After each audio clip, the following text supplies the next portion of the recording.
Hello, everybody. Let me introduce first. I am Arvind Kadam, research scholar, SDM CET Dharwad.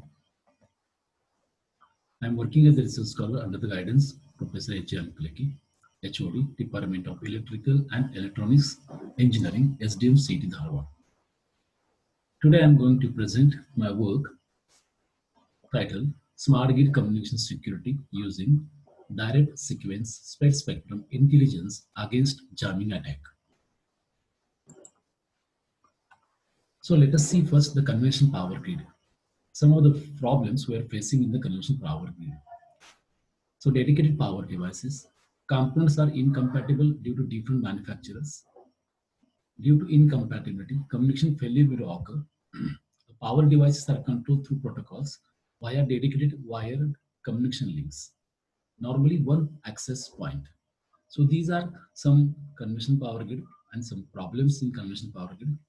So to avoid these problems, we are introducing the smart grid in the power grid. That becomes a smart word. This power grid is word power is there, but when you introduce some wireless communication or automation in the power grid, that becomes a smart grid. So this is the general idea or general picture about smart grid. So these are some physical domains. We can say power plants, power transmission grid, power distribution grid, consumers. So these are interconnected and controlled through control center. So power devices are microprocessor based and support wireless connection for easy access. Smart meter are deployed as access points, one per customer. Computer communication is used in the grid for implementing advanced monitoring and control. So decentralized control and two-way electricity transmission. See here the arrows, two-way electricity transmission. Let us see the scenario of smart grid in India. In 2003, the Electricity Act is passed in India. Every power system paving the way for the automation of power grid. Use of information, electronics, and communication technology paved the way for Indian smart grid.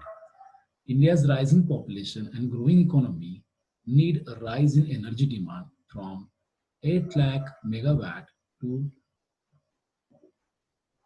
9.5 lakh megawatt by the year 2030.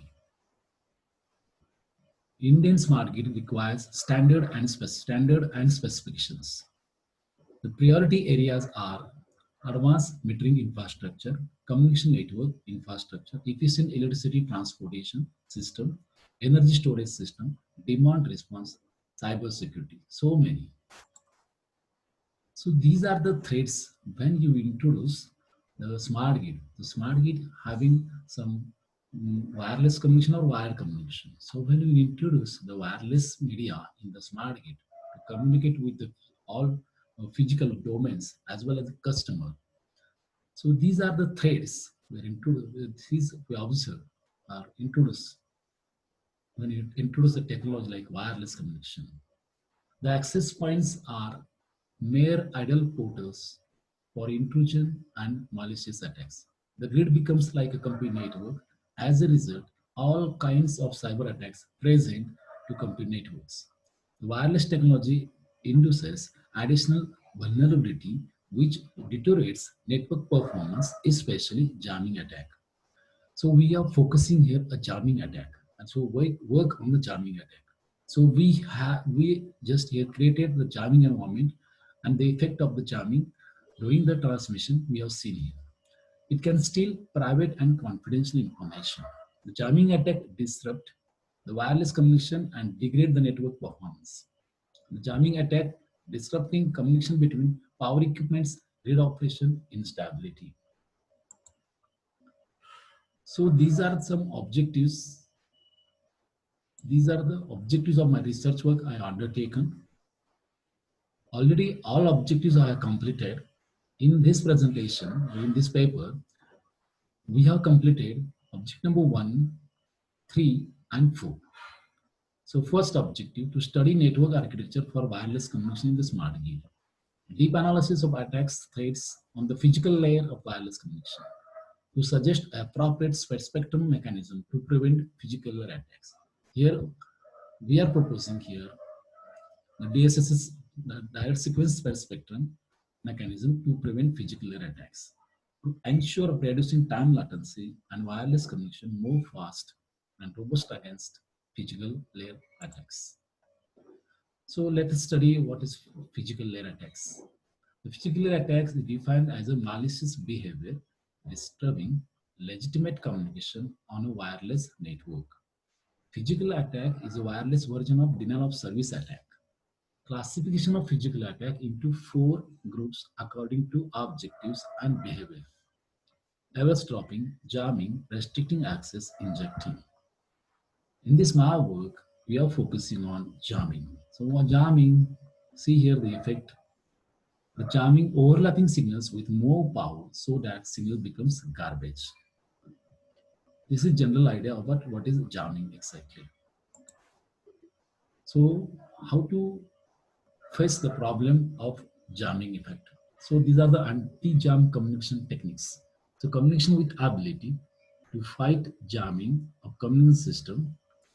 Type of anti-jamming signals are direct sequence spread spectrum, frequency hopping spread spectrum, time hopping spread spectrum. Here in my work, we are using direct sequence spread spectrum. Technique involves spreading signal across a wider bandwidth. An entire bandwidth is occupied instantly. Due wider band, energy present at particular frequency is low, causing less probability of detection as unintended receiver get it as a noise. Because in direct sequence spectrum, we are using pseudo-noise sequence.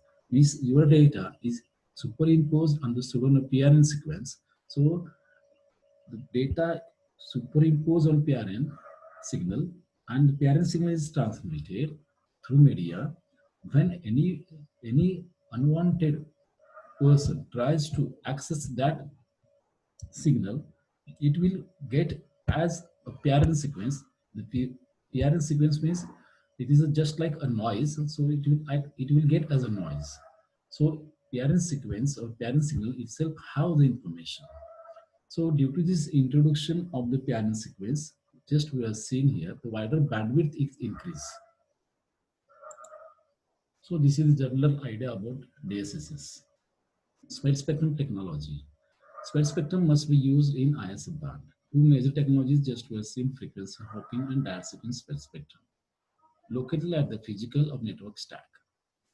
So this is just idea about how the chips are generated in the DSSS sequence. So here we see the input data stream is transferred to a chip. This input data stream is transferred to a chip stream that is x times higher by XOR.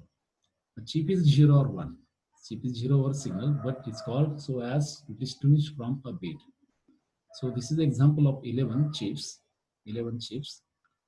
and it is compiled with the bit stream. So it becomes the output like through XOR, it becomes this. So this is your PRN sequence actually, which is imposed on this data, and it will act as a chips means pseudo-noise sequence. This is pseudo-noise sequence, and you will get the output as a pseudo-noise sequence. But this pseudo-noise sequence itself have a data, but it will act as a noise during transmission. So these are some protocol layers. As we know that the protocol layers are physical layer, data link layer, network layer, layer 1, layer 2, layer 3. So in physical, layer 1 is physical. Then layer 2 data link. In this one, we are media access control MAC and logical link control. And layer 3 network internet protocols. The proposed system,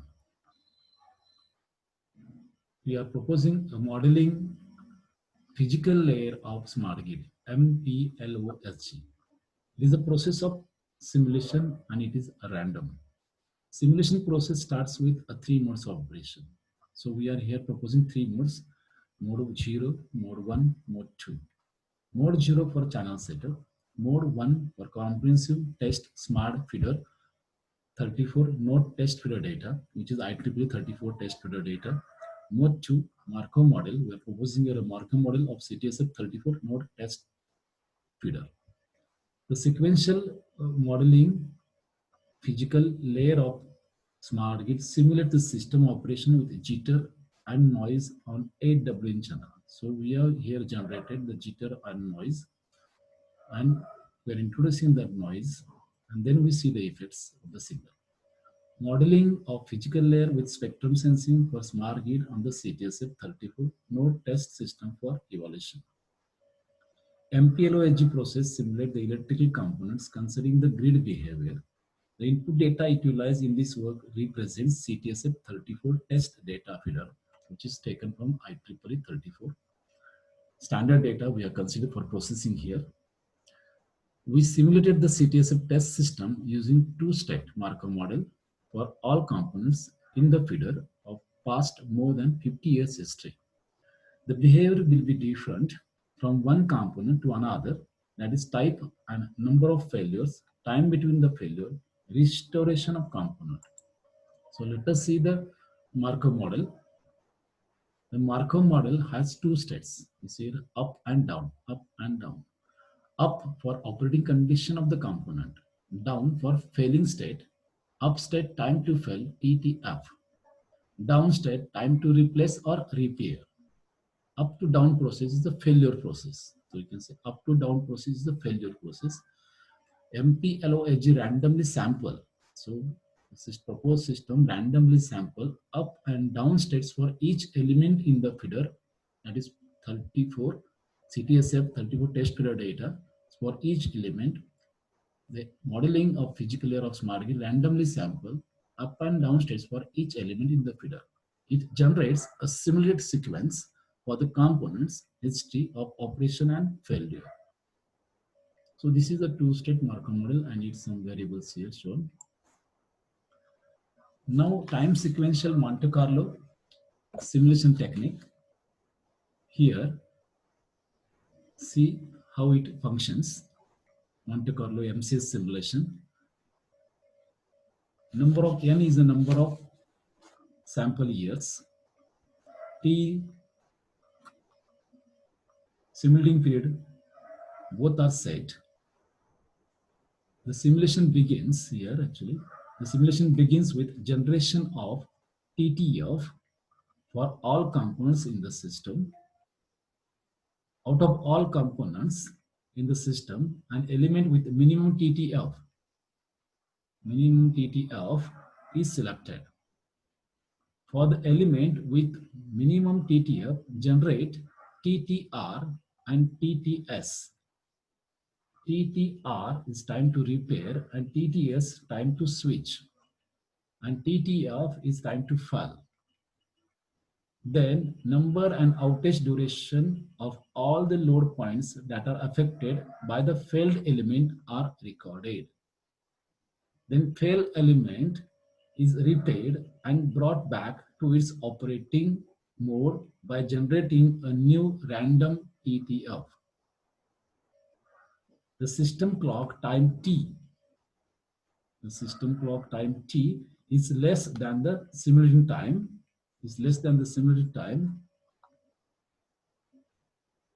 Then the search for the element with minimum time to fail starts again.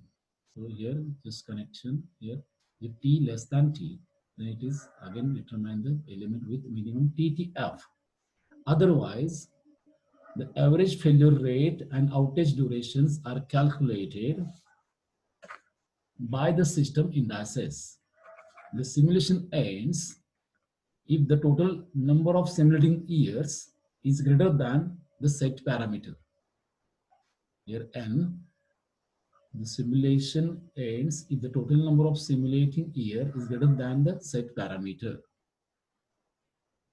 Once the simulation has been performed for all the sample years, the average value of the system indices is calculated. So this is how the MCS technique works. Now this is the proposed transmitter model for physical layer of spectrum sensing intelligence. So this is a transmitter model. So just we have seen Monte Carlo simulation system flowchart. The MCS system generates a stream of random bits. The baseband symbol, this baseband symbol representation is upsampled and passed through a square root raised cosine filter to reduce ISI and adopt a signal to the communication channel. Then the baseband signal is modulated. The baseband signal is modulated by taking the real part of carrier and baseband signal. Finally, the passband signal is spread using CT and transmitting signal ST. So here is spreading takes place, means here we can say PRN sequence is superimposed and the signal ST is transmitted. So this is the proposed PLO SSI smart grid transmitter. Now see the receiver model of PLO SSI smart grid. The receiver signal, which is RT, which is combination of ST plus NT. ST is actually multiplied with the PRN signal. ST plus NT plus minus JT. Then filtered to remove unwanted components out of the spreading bandwidth. Means we can say during transmission noise gets added here. Noise and jitters gets added during transmission. That's why the received signal is flushed with noise and jitters. Then it is filtered to remove unwanted components out of the spreading bandwidth. The filter signal is displayed by using non-sequence CT. Displayed filter signal is down converted to a baseband and passed through a received matched filter here. Received signal is downsampled and obtained received baseband symbol. The beat of estimation process is performed by mapping from symbols to bits, comparing the estimated bits with the transmitted bits in order to compute bit error rate. So this is the received model. Now in main system of MATLAB, because just we have generated the code, we have written the code in the MATLAB, and we have written so many functions in the main system. So main system of physical layer of smart sequence intelligence SG, PLOSSI SG, different functions are called and displayed the corresponding plots. QPSK modulation, INQ channel, PN sequencing, spreading, AWGN with standard noise and jamming noise. Here we have created the jitter, noise and jitter level. Means we are adding here standard noise and jamming noise with different steps of 0.4, and we will check the system performance. Then QPSK demodulation and display signal. So these are the simulation setup. Different parameters are considered for the simulation. So just I don't want to read all these parameters because due to time lag, just we are focusing on here at random noise level increase from 0.1 to 4 in the step of this 0.4, 0.8, etc. So this VAR is random noise level changed according to mode. For mode 0, mode 1, mode 2, we have changed that, and we have seen the performance of bit error rate. Also, relative strength of jamming signal varied from 0.1 to 0.4 in the step of 0.4 each, 0.1, 0.4, 0.8, 1.2 up to 4. The noise offset is set for 10. So these are the parameters during simulation we have considered. So for every value of random noise level VAR, noted following values.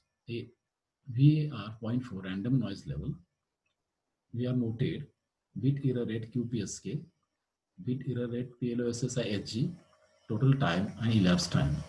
For each plot is recorded and each VAR BER noted for mode 0, mode 1, mode 2.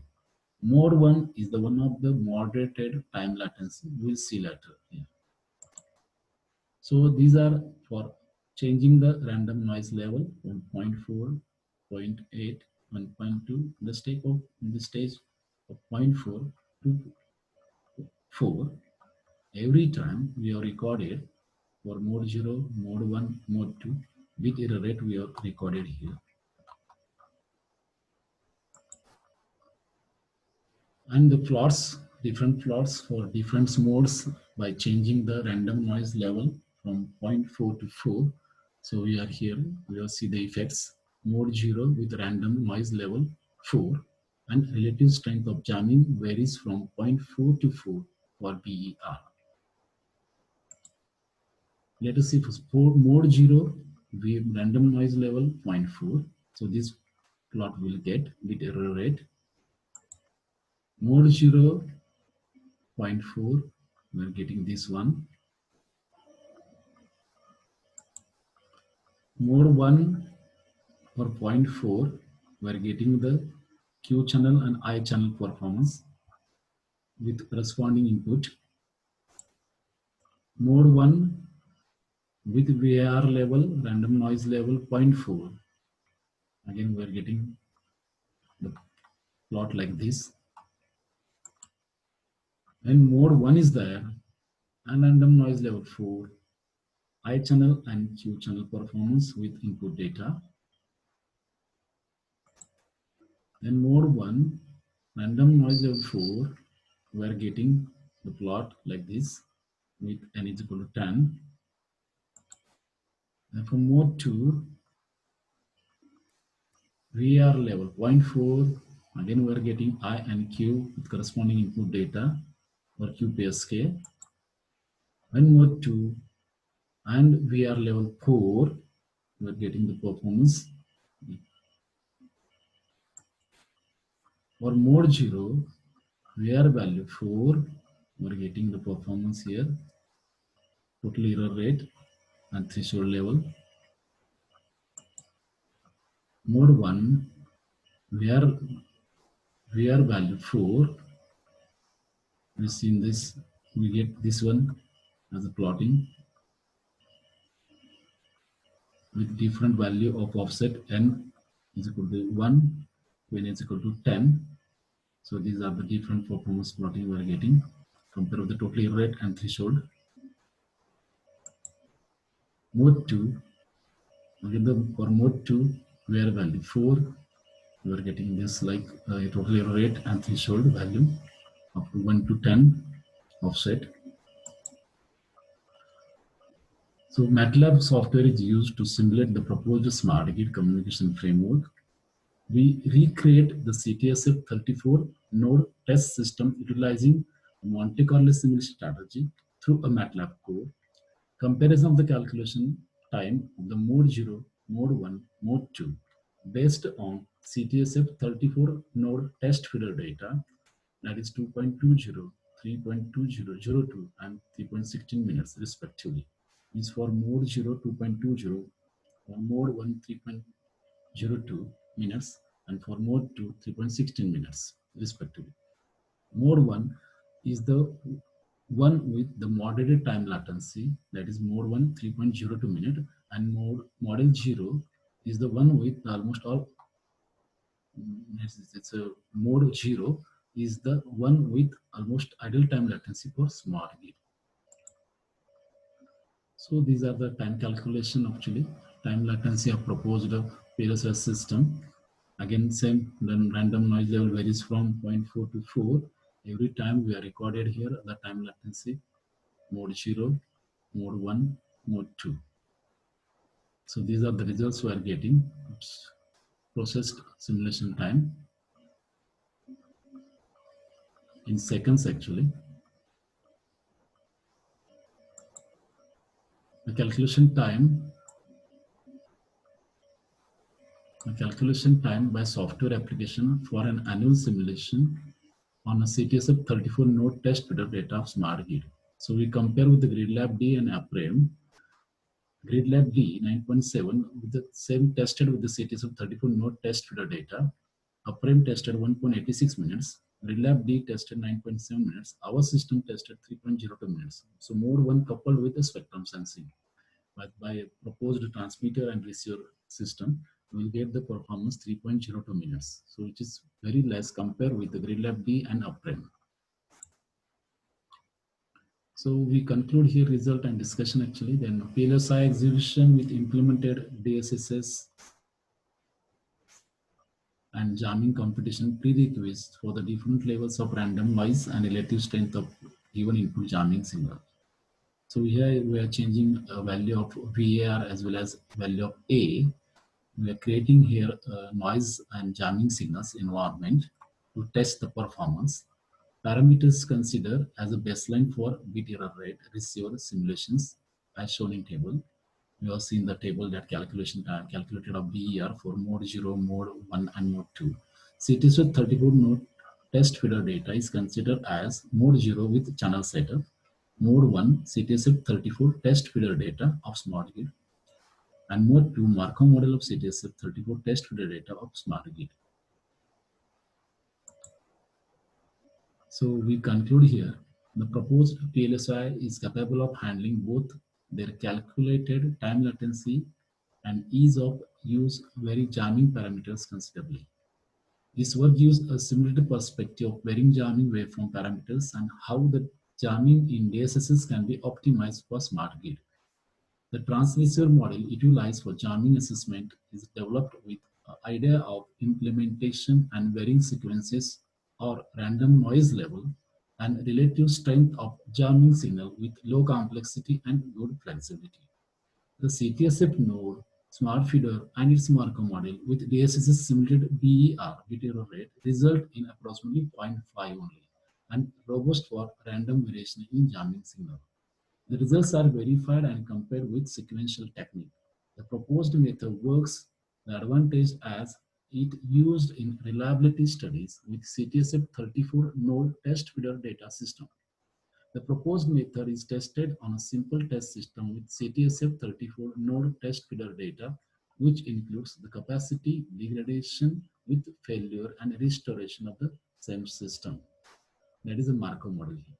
MATLAB with spectrum sensing techniques gives the best performance in terms of calculated time latency for smart grid.